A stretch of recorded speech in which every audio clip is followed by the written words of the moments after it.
Welcome again to another episode of Working with Gen Z.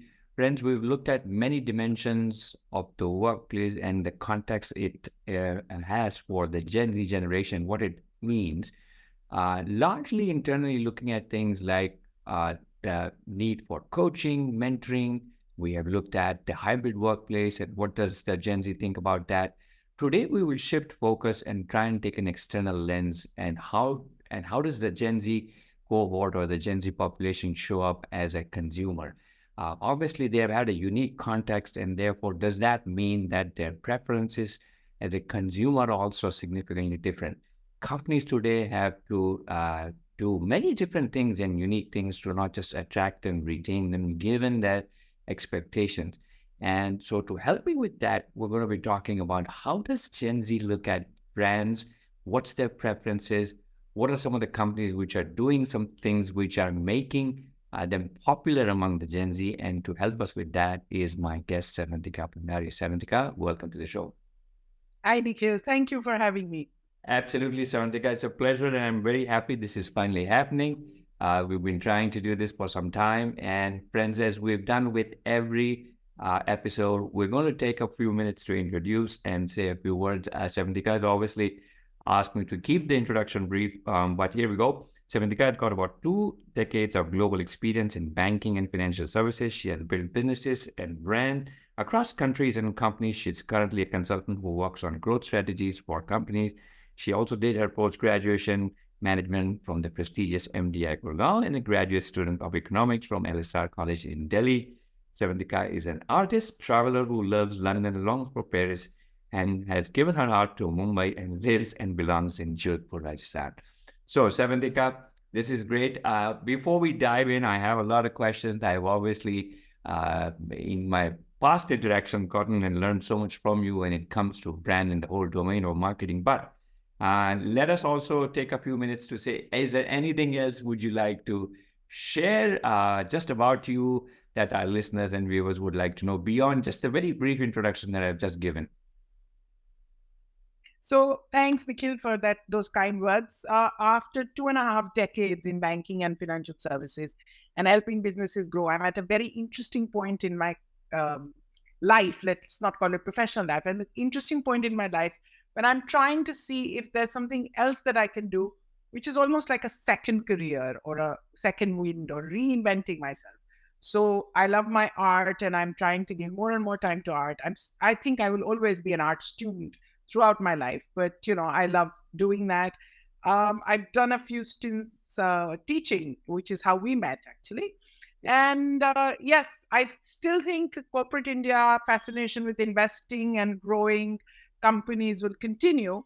But I hope in the next couple of months or quarters, I'm able to think of something else that I can do. So I'm at this very interesting journey. And at some point, I will pick your brain regarding that. But yes, 2.5 decades of financial services, actually. And growth Fantastic. businesses.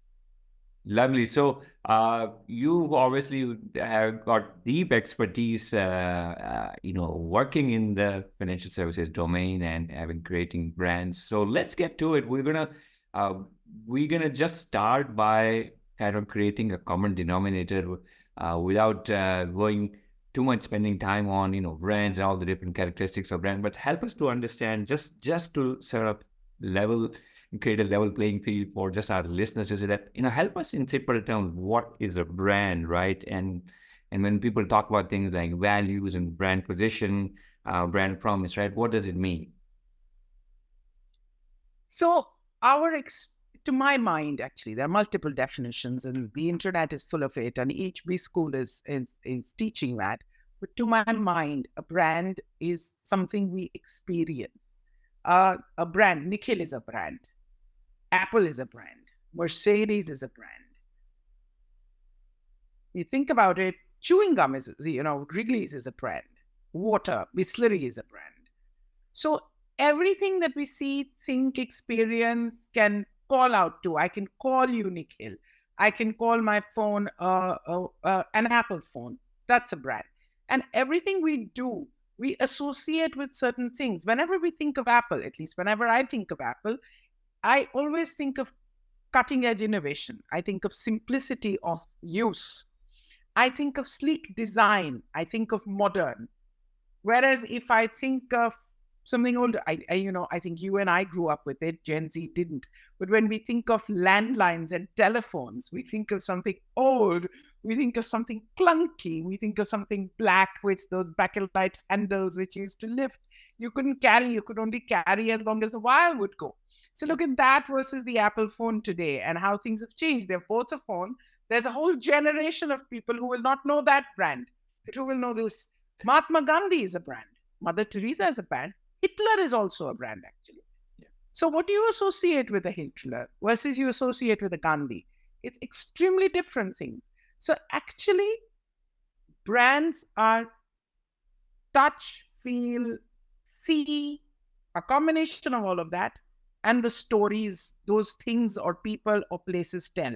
For example, I see so many people, it's summer, everybody wanting to go to Switzerland for a holiday. Switzerland is a brand.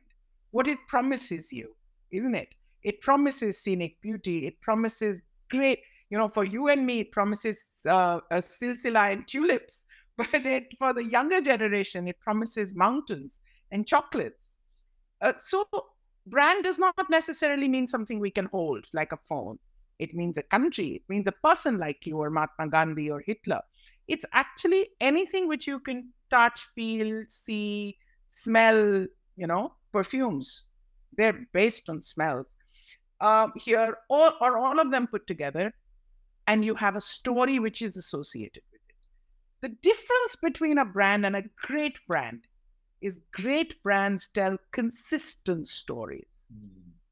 Coca-Cola has stood the test of time. Its narrative remains unchanged. Nike has stood the test of time. Of course, their core product offering changes with the time. The way they communicate, the way they tell their story changes. Switzerland, for example, has stood the test of time. Mahatma Gandhi, while that brand no longer exists, has stood the test of time because the stories continue. You and I read about it, right? Right. So I think great brands have a coherent story and they communicate that beautifully.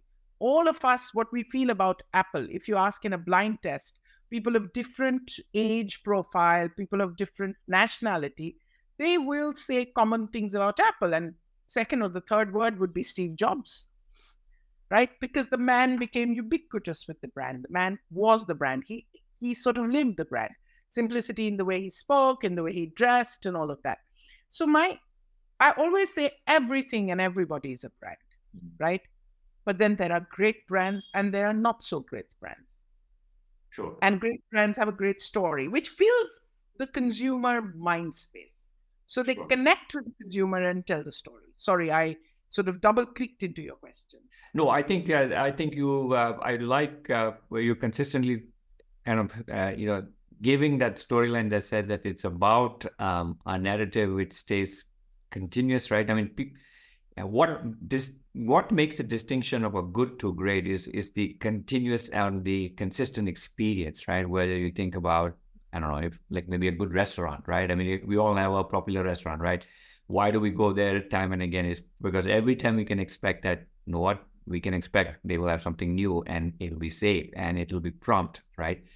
So I think that's a very good example. Those are good examples. Now, let's turn focus to the cohort that we're focusing on. Obviously, brands have Savantika evolved with time, and it seems like you can kind of help us here, which is that companies have to work hard now, especially let's look at this new cohort, right? So how have brands in general evolved and what kind of things would they have to do to attract the Gen Z as a consumer cohort, right? Now, here is a population which was born between 97 to 2012. The context is obviously very unique. So just any kind of, top of mind points about, how brands have evolved. And then let's talk about in detail or, as much as you can share on what can brands do to get the Gen Z and understand them as consumers. So, let me flip your question a little bit. Brands have evolved because consumers evolved. And it's actually literally a sort of a self-fulfilling thing. We changed because a lot of things changed in our lives, which are the brands which changed, or technology changed them, or the industrial revolution changed it for our forefathers. Because things changed, we changed, and hence brands needed to change with this change. So actually, it's something which is almost self-fulfilling. I love the example of radios, right? We've all seen radios. Gen Z does not know. Well, they know because they've read about it, but they will never use a radio, right? That device ceases to exist. Mhm. But people like you who do podcasts are actually the new age radio. You're creating that. Spotify is a version of radio. It is on demand, Mm. but it is a version of radio. Mm. Now, if you see those clunky instruments, which I've still seen, and my household still has one, and everybody who comes in feels, oh my God, you have an antique. Really? I mean, it's antique. That device has altered. What we listen to on radio has altered. Our music has changed. Our content has gone through a sea change. The way we listen has changed. It used to be one program fits all. It was broadcast and we were all listening to it. But today it's completely on demand. You can switch it. You can stop it, switch it. So this evolution of what we call radio, or our parents definitely spent a lot of time listening to, for Gen Z, this exists. There are still songs and music and audio plays and podcasts coming to Gen Z, but the names have changed, trends have changed. More importantly is the underbelly, which is this generation is more about on demand. They do not like mass production and mass communication. They would prefer customization. Can they choose what they want to hear, when they want to hear? So the generation has changed. It is more fluid. Their timelines, the way they live their day, it is more fluid. Whereas if you go back, it was far more structured for a lot of people. Dinner time was fixed. When you went out, it's still loosely structured. But there could be someone who listens to podcasts in the middle of the day. There could be someone who listens to at the end of the day.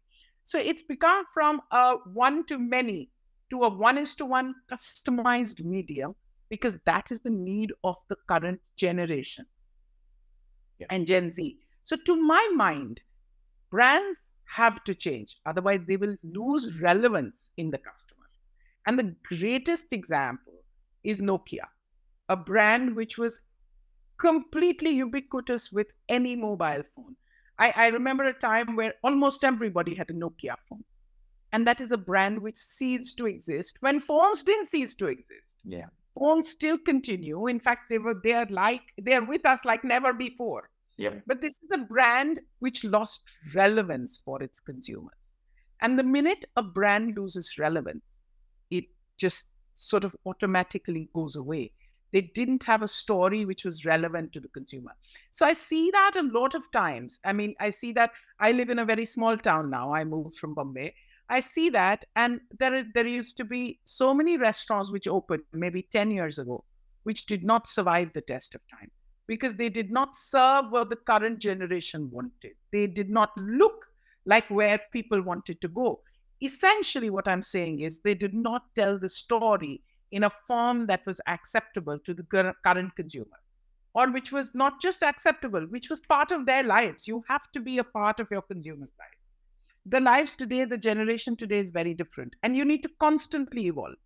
Actually, we talk a lot about Gen Z today, but even when the Gen Y or the Millennials were coming up, brands had to evolve. You and I know, if you go online, Coca-Cola through the years, how the bottling changed, how the advertising. For the Gen X, brands had to evolve. For Gen Y or Millennials, brand had to. For Gen Z, I genuinely think the evolution has to be much faster because the context, thanks to technology that we're living in today, everything changes virtually at the speed of light. So brands have to continuously evolve because that's what the consumer wants. Sure. So, Savantika, which are in your mind? Obviously, today the world we're spoiled for choices. There is so much, and it seems that the control seems to have shifted even more over time as you were kind of talking about evolution into the hands of the consumer. So, in your mind, which are one or two brands which you would say that, are kind of admired by that generation. And what have some of those companies done? In other words, let's say if I pick and just I just pick company X, right? And what about that company? Is it you obviously mentioned that it's about on demand. Are there other characteristics which we can generalize, which you would say that is kind of what this generation expects? And here's one or two companies who've successfully done that. It's very uncanny, Nikhil, you asked me this question. I am in the market for a new phone. And, surprisingly, we were a bunch of cousins who met. And surprisingly, 4 out of the cousins we met were Gen Z cousins. So I have much younger cousins. So I just asked that, what phone do you think I should get? And all 4 of them said, but Apple. And I was like, why? Why shouldn't I try a Samsung or a OnePlus? Because they have these fancy phones as well. But Apple is the best brand. And now, don't get me wrong, these are not marketeers I was talking to. But I said, why do you think it's the best brand? And, it was very interesting to see why they would evaluate it as the best and why you and I would, or, our parents would, or other generations would. And they said, but it's simple. Look at what it stands for. And the other thing they said, every year they do something different, but they don't confuse people like multiple offerings from other companies like Samsung. I said, yes, but they don't have too much choice. I mean, my next probe was. But then they said, that's good because they don't need it. One product is good enough. They have choice, Pro Max, etc. That was one thing. And the other thing I realized, and what I've been observing this a lot these days, suddenly you will find a lot of my Gen Z family will be wearing brands I've never heard about. They'll be wearing, there is this person in Uttarakhand who's making these shirts from hemp. So we are supporting that because he's supporting the farmer. Then there will be someone else who will say that I have decided, if someone has just got kids, a Gen Z person, just got an infant, I have decided to use wooden toys only because I don't like plastic. And I'm looking at this brand, which is doing very good stuff out of Channapatna, which is actually, incidentally, the home of wooden toys in India. But this brand is doing something which is safe for toddlers, etc. So to summarize, I still think brands like Apple have created that context, which still sits well with even you, me, or a Gen Z. The other thing I realized that other generations, and I hate to put myself as a very older person, but I am, will look at a value for money in a very different context. Gen Z, on the other hand, is willing. They are not people who will spend money needlessly. I'm in no shape or form saying that. But they will spend money for things that they truly value. So this is different. For you and I will, and I'm clubbing us together, we'll look at a value for money equation, but they will spend money for the things they value most. Yeah. And I see that distinct difference, that those hemp shirts that I saw were extremely expensive, actually more than maybe a Zodiac or a Van Heusen or something. But they would do that because they feel that the brand has a purpose. Yeah. So it's about connecting with the truth. And they will feel that they will spend money for those toys and not consume plastic. And they're better for toddlers. They can be, the toddler, if they take something in their mouth, it's all good because they're made in an ethical way. They will spend on organic. So to my mind, couple of characteristics that I think are simplicity, truth, much more. And with truth, I feel ethical brands with a purpose, who talk about their purpose, are far more acceptable than anything else. Yeah. This is not to say that, they don't drink Coca-Cola, but Coca-Cola has done something very interesting. Coke associates itself with music, creates music, so the brand, back in the day, its advertising was all about how it's amazing, it makes you feel good. But today, Coke is saying, I'm all about a lifestyle. So it's brands which speak that story. And I don't know where I read it many weeks ago or months ago. There's some people call them the true generation or the truth generation. Mm-hmm.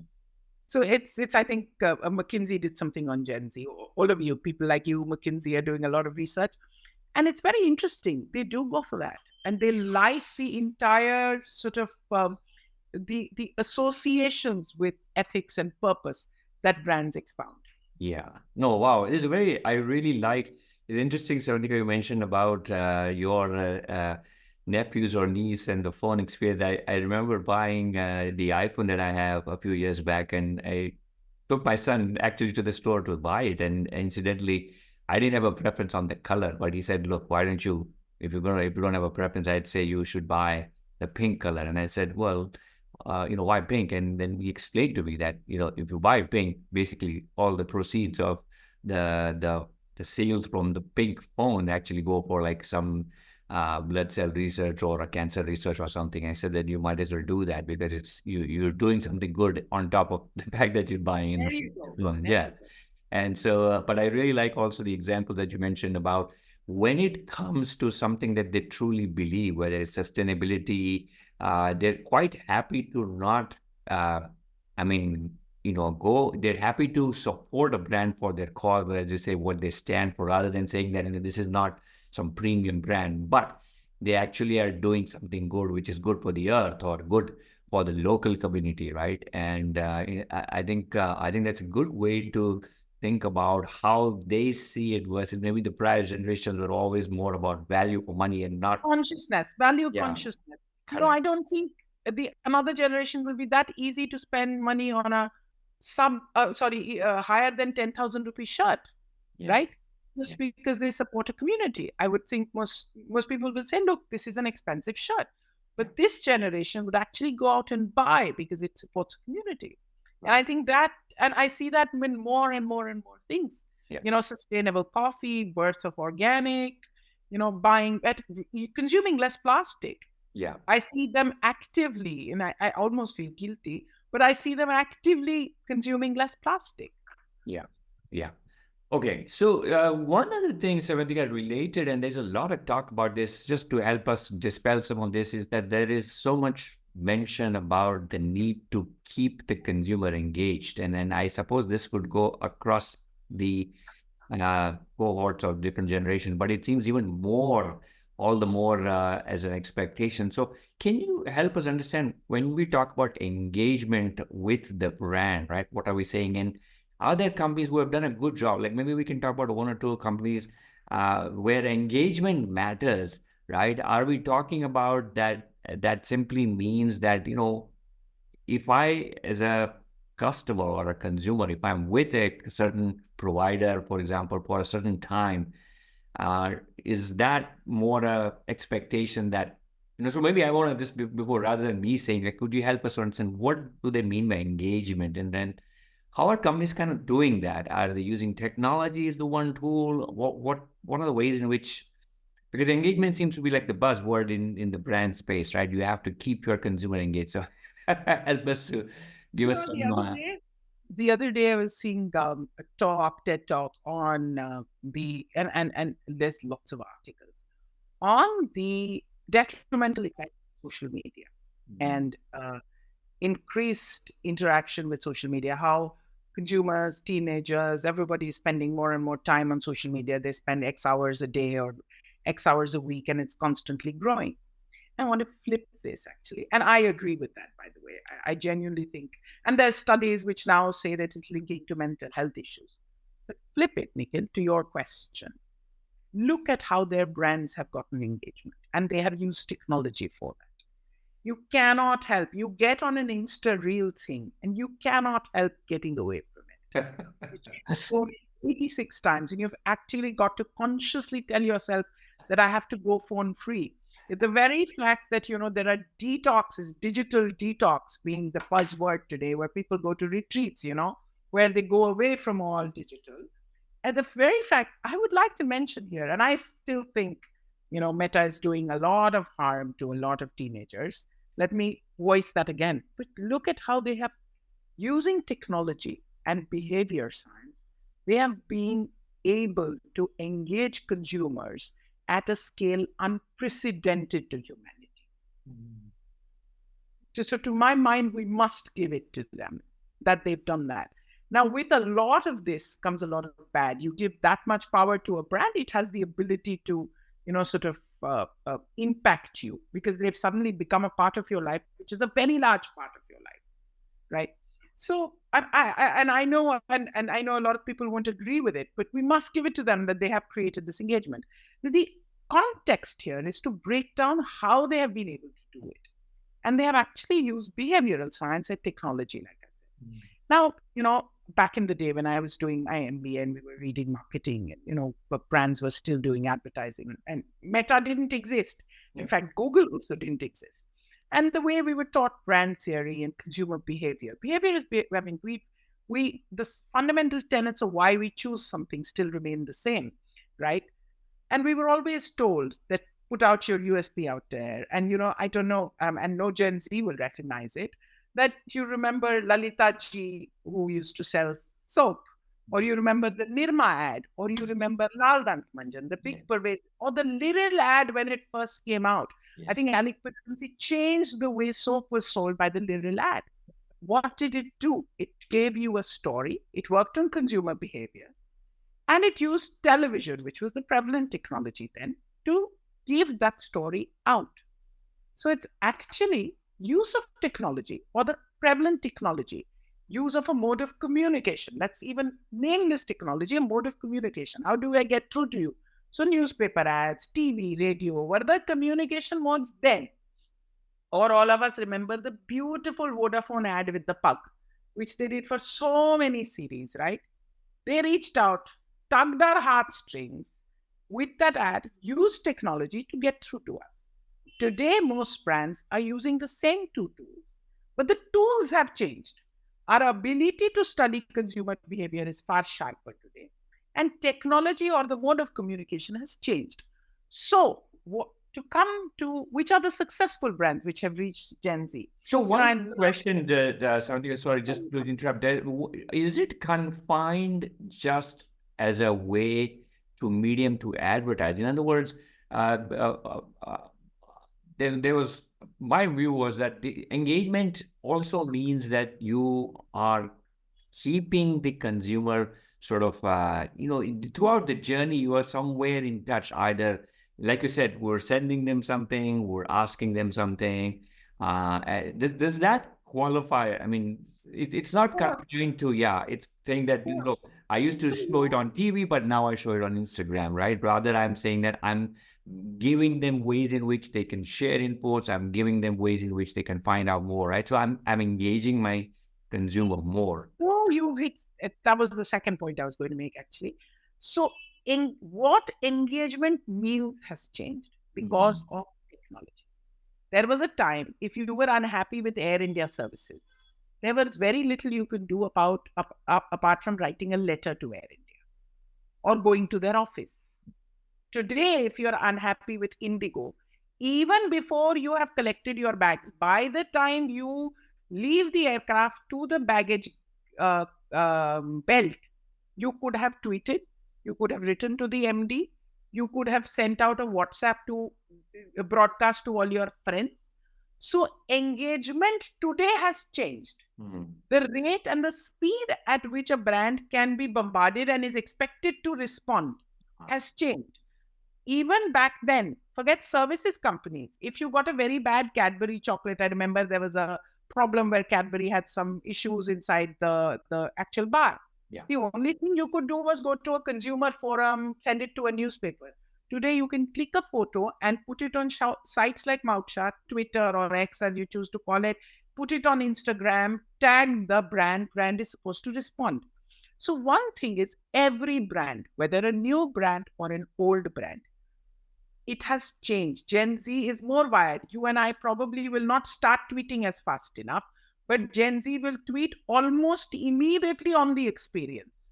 And most consumers, truth be told, tweet bad experiences more than they tweet good experiences. So it is imperative for every brand. Because the consumer has changed thanks to the technology available, the brand has to become far more responsive.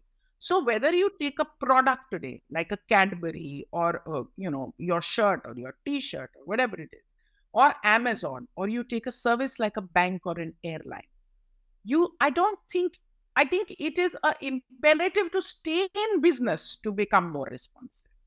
And if they don't do that, they will definitely lose the new generation because that is the way they talk to you. And today the consumer can talk to you. There was a time the consumer could only sort of write to you and talk to you and postcard dalo and all of that. Today the consumer can talk to you. It is imperative that you listen. I remember there's a viral case of an Uber driver in Delhi where just a couple of days back, where the Uber driver misbehaved and asked for more money. This person tried to call Uber, put Uber SOS. Uber didn't respond on the Uber SOS. The post went viral on social media. Uber is forced to respond. Now, this goes very contrary to a new age brand like Uber, where you're supposed to respond. You give an Uber SOS button. This is a very bad story for a brand like Uber. Yeah. And I mean, forget Gen Z, even I'm impacted by it. So to my mind, what I'm trying to say is engagement has changed, not just because the generation has changed, the ecosystem in which we live has changed. We can talk to brands more. We can question them more. We can question them here and now. Right. You know, Absolutely. you know the stories about Indian Railways where you can tweet that your berth is dirty and they send someone to clean it by the next station. Yeah. Who would have thought, you know, when we used to travel in railways, this would happen? So brands are changing. They are adapting. Those who can adapt fast enough will win the race because they will be more contextual. You know, I'm taking too much of your time maybe, but I must tell you an interesting story. There is a Gen Z entrepreneur in my hometown where I live today, and he's been selling T-shirts. And it's very contextual to the generation because he's himself from the generation. Straight out of grad school, he started this business. In 3 years, it's a 9-figure business, Nikhil, which is profitable. Who would have thought it can be done? The entire business is built on Instagram. The way he keeps his people engaged is a completely revolutionary way. And he runs it with a small, very nimble, completely Gen Z team, building a 9-figure profitable business. And the way they talk about, okay, can we drop a new range today? The lingo has changed with brand talk. So it's not just technology. The way you talk changes. The way what you put, those T-shirts, I don't think you and I will wear. They're very good T-shirts, but I don't think we can wear that. But he understands it. So he's built a new brand, rapidly growing. It's a joy to see that brand grow. We will never be consumers of the brand. The brand has a completely different narrative. They talk differently, and the way they engage with customers is remarkable. It takes a lot of effort on his side to be always on because he's almost personally responding, or his team is responding. Also, it's currently only that large. I'm sure as it grows, it will. But that's the brand today. Today, most Taylor Swift is a brand. Look at that. All of these Instagram influencers, they're brands. And the way they talk, the way they respond, most of the influencers who've come up, I think, are supreme brand success stories. Look at how they've gone out there, and their job, Nikhil, is actually, if you think about it, only engagement. That's their job.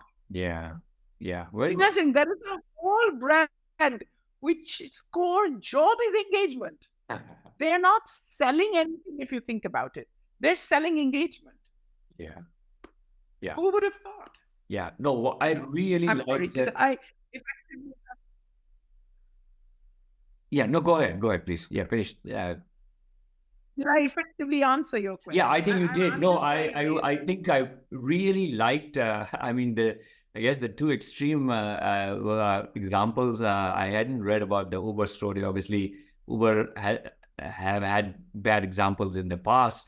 But just as you said, it can be a double-edged whammy, a double-edged sword rather, where you can, on even a business which has been built on a platform, if they are slow to respond, how quickly that can be damaging. And then, obviously, you talked about Indian Railways. I'd always read about it, but never had to kind of be an experience that, hey, my compartment needs a little bit of cleaning. But those are the two really good examples of how quickly you can engage and how quickly you respond kind of determines the experience, right? Is what you're. I really like the two examples.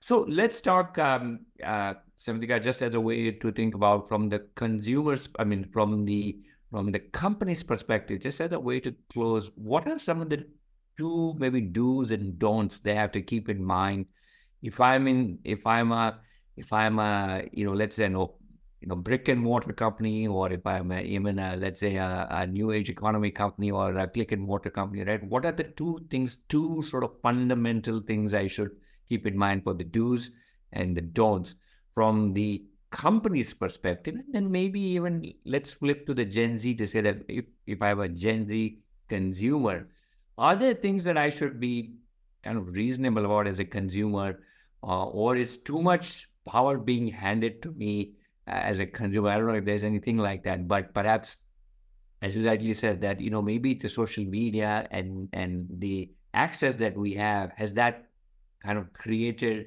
almost too much of a good thing for the consumer, right? So, are there some things that the Gen Z should also watch out as you think about brands and their expectations? So, two final questions. One is some do's and don'ts from the company's perspective, and then maybe do's and don'ts from the Gen Z perspective.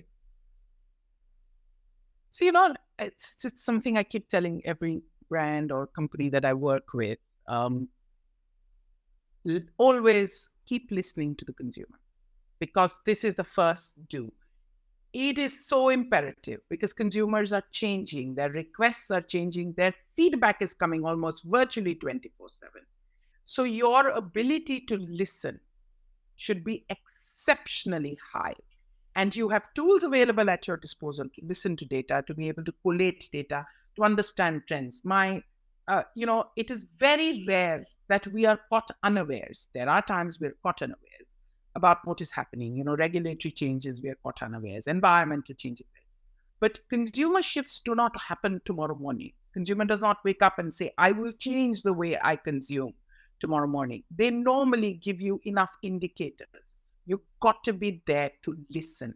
I think as business leaders, it is imperative that, top businesses top tier in businesses spend time just listening to the consumers. They'll more often than not tell you what's going wrong, tell you what's going right, and you can fix it. And the second thing, there's a beautiful talk by Malcolm Gladwell where he talks about too much choice is a bad thing. Mm-hmm. And, I feel the fatigue of choice so often. So the second thing for a brand to do, or a company or a service or a product to do, is keep it simple. Mm. If you can tell anyone simply, and specifically for the Gen Z context, because they're constantly on.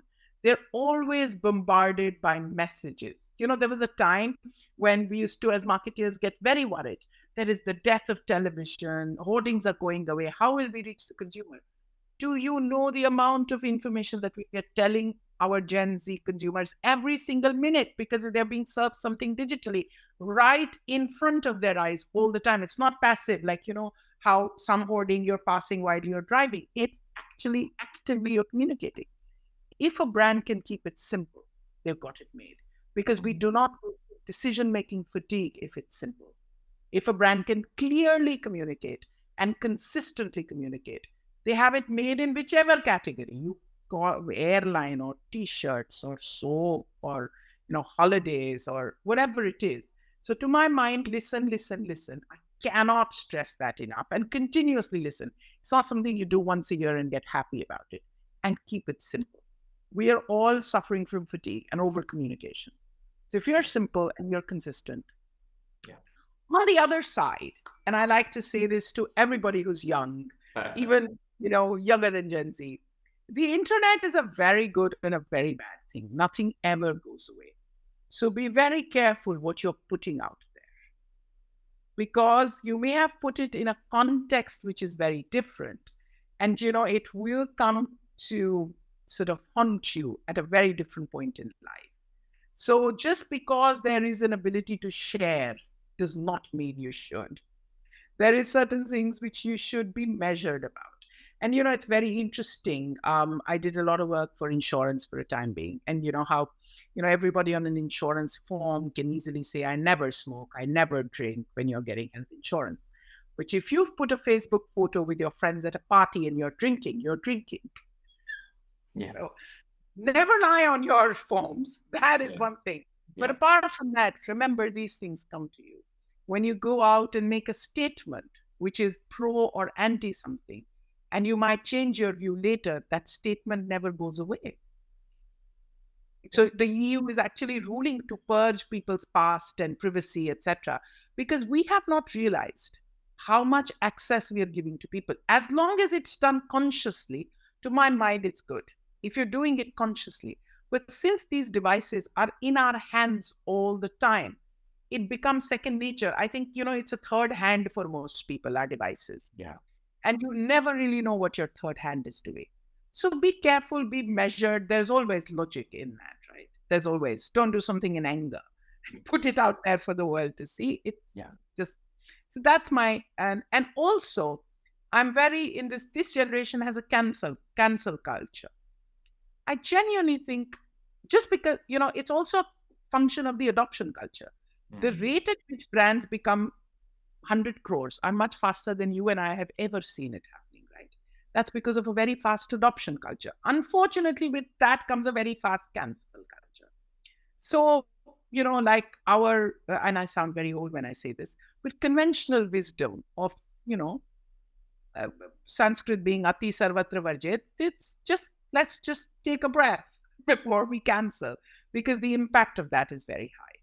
Yeah. So those are my two things. It's a long answer. No, what a fabulous, I think, really, I think, very powerful response. I like, especially first on the company side, listening. I think it's the age-old dictum, but I think sometimes we make the obvious the not so obvious, right? And and the methods of listening have evolved and changed, right? And simplicity, as you say, I'm no digital native, but why do I like iPhone? And again, not trying to kind of push iPhone, but it's just simple. And I've seen others in my house, they use Android. And, I feel if I have to do something, 2 clicks, 3 clicks, I know, and it stays that way even with newer versions, right? So simplicity has a long mileage, I think, in the eyes of consumer. But I really, really, even more what I liked, Savantika, is the Gen Z as a consumer and their responsibility of being measured. I mean, I had never quite thought that way, because so much can get put out there. And perhaps so much of that is not all legit, right? It could be coming through lenses which are not filtered. And I think it just has a ripple effect, right, on what it can do to your peers, what it can do to others. And I really do believe that this is one generation which is deprived of critical thinking. In other words, there's a lot of information and there's a lot of misinformation. And therefore, how do you, even as a consumer, right, just make sure that I do that homework, and the cancel culture, obviously, I think that's something that maybe the prior generations can appreciate. But this generation is spoiled for choices, and I think they think it within their right to say that. I mean, the other day, my son wanted to get some ice cream, and literally like a 3-minute walk, he said, "Why should I walk?" And then he changed his mind and he just canceled it, right? I mean, so, maybe the consumer is having a lot more control, but you have to kind of make it a measured approach. With great power comes great responsibility. Yes. And those words have never been truer than for this generation. I feel bad because they've been handed so much power because of technology. Yes. But it's, at the end of the day, responsibility comes with a little bit of age. Again, I sound very old, but unfortunately, they have to exercise responsibility. It's imperative. Samantika, as a way, the final question: are there any brands that you admire, just who have kind of appealed and done a good job, whether it's an Indian brand, whether it's a global brand? Obviously, you've shared a fair number of examples that you feel that you and I are both Apple fans, by the way. Yeah, okay, yeah. I mean, that seems to always repeatedly keep. But are there just any other example that comes where you feel that, you know what, I think they seem to have kind of gotten it. They seem to have this Indian brand, Nikhil, a luggage brand called Mokobara.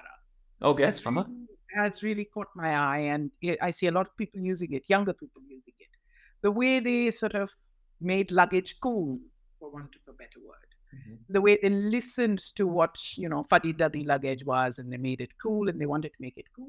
I think with the generation which is going for a lot of experiences, travel being a very large one, this was a very great consumer idea, to my mind. And they've done it beautifully. They built it almost entirely on the internet, which is a way you can build a brand today. I thought that was That was a very interesting sort of proposition. Another brand I truly admire is a very interesting brand again called Phool, Phool. It's a brand that came out of Varanasi where there is a lot of flowers. They took these flowers and repurposed it to make incense. Right? They've branched off now and they've grown as a business, and it's creating incense, which really agarbatti, we have grown with it, our parents have grown with it. It is not a cool category. It's not a young category. In that category, a brand with a purpose has completely exploded. The way they do their Ramayana boxes appeals to the Gen Z. And I see a lot of my Gen Z cousins giving that as a Diwali gift because they have what is called plantable crackers. They have seeds. You plant the cracker. Now look at how they've taken Varanasi as a city, religious flowers, the purpose of repurposing religious flowers.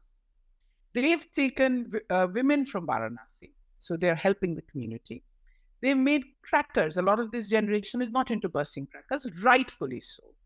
And they've made plantable crackers. They've just made Diwali cool. Wow. And the story. Now, these two brands, young brands, very young brands actually, and they're appealing to the younger population as well. These two brands I see are heavily adopted by the Gen Z and, older people like me as well. But I think that brand tells a story.